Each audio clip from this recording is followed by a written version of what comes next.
KVP news में आपका स्वागत है। प्रस्तुत हैं आज के मुख्य समाचार। इजराइल और ईरान के बीच बढ़ते संघर्ष के कारण मिडिल ईस्ट में हालात बेहद गंभीर हो गए हैं और इसका सीधा असर अंतर्राष्ट्रीय उड़ानों और बुनियादी सेवाओं पर दिखा है। यूएस और इजराइल के ईरान पर हमलों के बाद Iran, Iraq, Kuwait, Bahrain, Qatar और संयुक्त अरब अमीरात यूएई समेत कई देशों ने अपना एयर स्पेस बंद कर दिया है, जिससे दुबई समेत कई प्रमुख हवाई अड्डों पर उड़ान सेवा पूरी तरह से बंद हो गई है। दुबई इंटरनेशनल और अल मखतूम जैसे एयरपोर्ट पर सभी उड़ानों को रद्द कर दिया गया है और हजारों यात्रियों को रोक दिया गया है। इस तनाव के बीच भारतीय एयरलाइंस जैसे एयर इंडिया और इंडिगो ने सुरक्षा कारणों से मिडिल ईस्ट की ओर जाने वाली सभी उड़ानों को अस्थायी रूप से रोक दिया है। दिल्ली से टेल अवीव जा रही एयर इंडिया की फ्लाइट को भी इजरायली एयरस्पेस बंद होने के चलते वापस भारत लौट जाना पड़ा।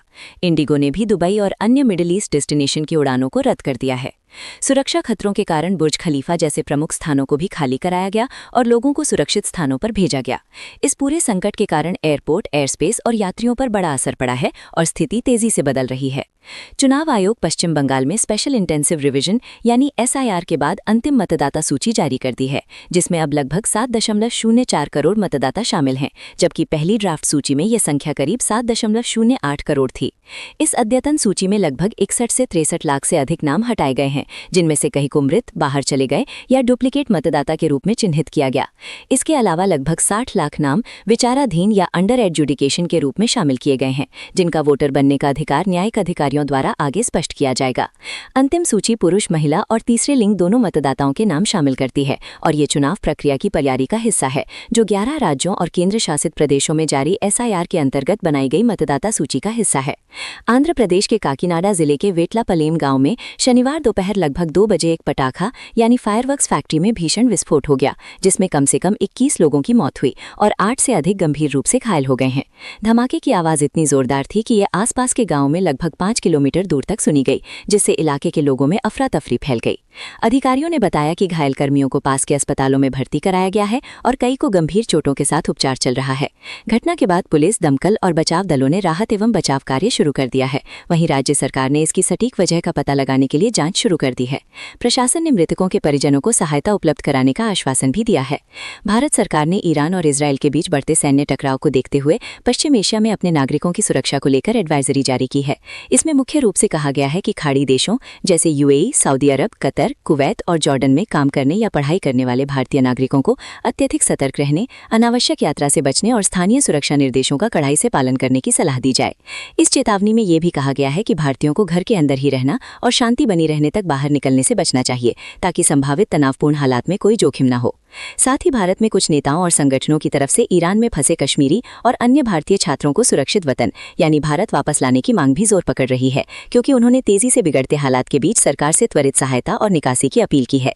बोत्सवाना से 9 नए चीते भारतीय वायुसेना के विमान के जरिए मध्य प्रदेश के कूनो नेशनल पार्क में आज लाए गए, जिससे देश में चीते की कुल संख्या 48 हो गई है। विशेषज्ञों के अनुसार ये कदम खास इसलिए महत्वपूर्ण है क्योंकि इन अतिरिक्त चीते के आने से जेनेटिक विविधता यानी इन जानवरों की आनुवंशिक विविधता मजबूत होगी, जिससे आने वाले समय में स्वस्थ और स्थिर आबादी के रहने की संभावना बढ़ेगी। ये 9 चीते, जिनमें 6 मादा और 3 नर शामिल हैं, पहले गोतवाली हवा से ग्वालियर पहुंचे और फिर हेलीकॉप्टर के जरिए कूनो नेशनल पार्क के विशेष क्वारंटीन काल में रखा गया, जहां उनकी सेहत और नई आबोहवा में ढलने की प्रक्रिया देखी जाएगी। गाजियाबाद के लोनी थाना क्षेत्र यानी उत्तर प्रदेश भारत में शुक्रवार सुबह चर्चित यूट्यूबर सलीम अहमद उर्फ सलीम वास्तिक पर दिन दहाड़े जानलेवा हमला हुआ। 2 हेलमेट पहने नकाबपोश बदमाश बिना नंबर प्लेट वाली मोटरसाइकिल पर कार्यालय में घुस गए और उन्होंने चाकू से लगभग 14 बार वार किए, जिनमें गर्दन, पेट और अन्य हिस्सों पर गंभीर चोटें आईं, जिससे सलीम की हालत गंभीर लेकिन स्थिर बताई जा रही है। वे पहले स्थानीय अस्पताल ले जाने के बाद दिल्ली के गुरु तेग बहादुर यानी जीटीबी अस्पताल में भर्ती हैं। पुलिस ने उनके बेटे की शिकायत पर 7 अधियों के खिलाफ एफआईआर दर्ज की है और सीसीटीवी फुटेज तथा अन्य सबूतों की जांच कर रही है। मुख्यमंत्री योगी आदित्य ने मामले में सख्त कार्रवाई के निर्देश दिए और स्पष्ट किया कि उत्तर प्रदेश में आतंक या कानून व्यवस्था भंग करने वालों को बख्शा नहीं जाएगा। सलीम सोशल मीडिया पर खुद को एक्स मुस्लिम बताते थे और अक्सर इस्लाम धर्म और उसकी कुछ परंपराओं की आलोचना करते थे, जिससे विवाद और धमकियां भी सामने आई थीं। वर्ल्ड इकोनॉमिक फोरम के प्रेसिडेंट बॉर्गे ब्रेंडे ने इस्तीफा दे दिया है। वे ये पद त्याग रहे हैं कुछ हफ्तों बाद जब उनके नाम जेफरी एप्स्टीन के साथ हुई कुछ मुलाकातों और बातचीत के बारे में दस्तावेज सार्वजनिक हुए। ब्रेंडे ने 2017 से वर्ल्ड इकोनॉमिक फोरम यानी WEF के अध्यक्ष और CEO के रूप में काम किया, लेकिन अब कहा कि उन्होंने गहरी सोच के बाद इस्तीफा देने का निर्णय लिया है, ताकि फोरम अपने काम पर बिना किसी ध्यान भटकाव के आगे बढ़ सके। WEF की सह अध्यक्षता ने एक स्वतंत्र समीक्षा की थी, जिसमें पता चला कि ब्रेंडे ने 2018 और 2019 में एप्स्टीन के साथ कुछ बिजनेस डिनर किए और उनसे ईमेल या टेक्स्ट संदेश भी साझा किए थे। हालांकि समीक्षा में कोई अतिरिक्त गलत काम नहीं पाया गया।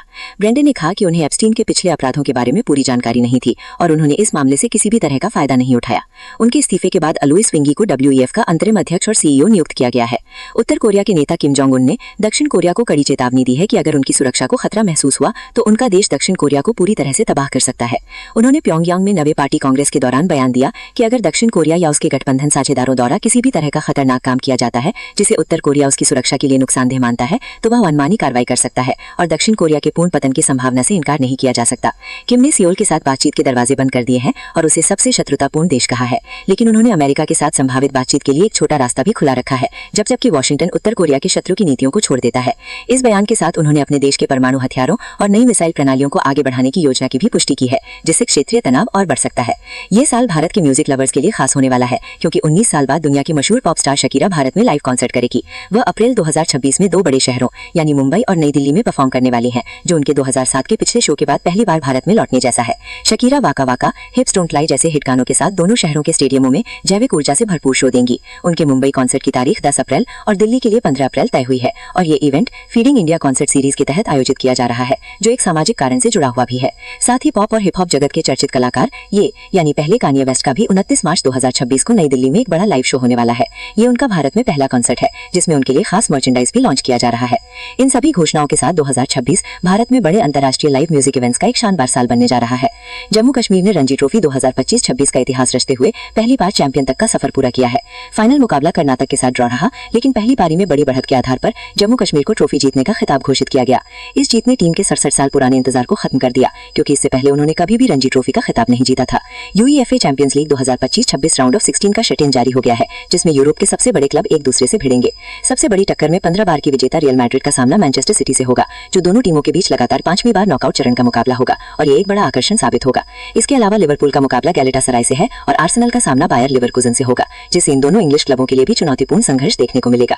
अन्य मुकाबलों में Paris Saint Germain versus Chelsea, Newcastle versus Barcelona, Atletico Madrid versus Tottenham, Atalanta versus Bayern Munich और Bodo Glimt versus Sporting CP शामिल हैं और ये सभी टीमें क्वार्टर फाइनल में जगह बनाने के लिए जोर लगाएंगी। राउंड ऑफ 16 के पहले चरण यानी पहला लेग 10-11 मार्च को तथा दूसरा लेग 17-18 मार्च को खेला जाएगा। विजयी टीमें क्वार्टर फाइनल में प्रवेश करेंगी और 30 मई को बुडापेस्ट में फाइनल तय है। और अब मौसम।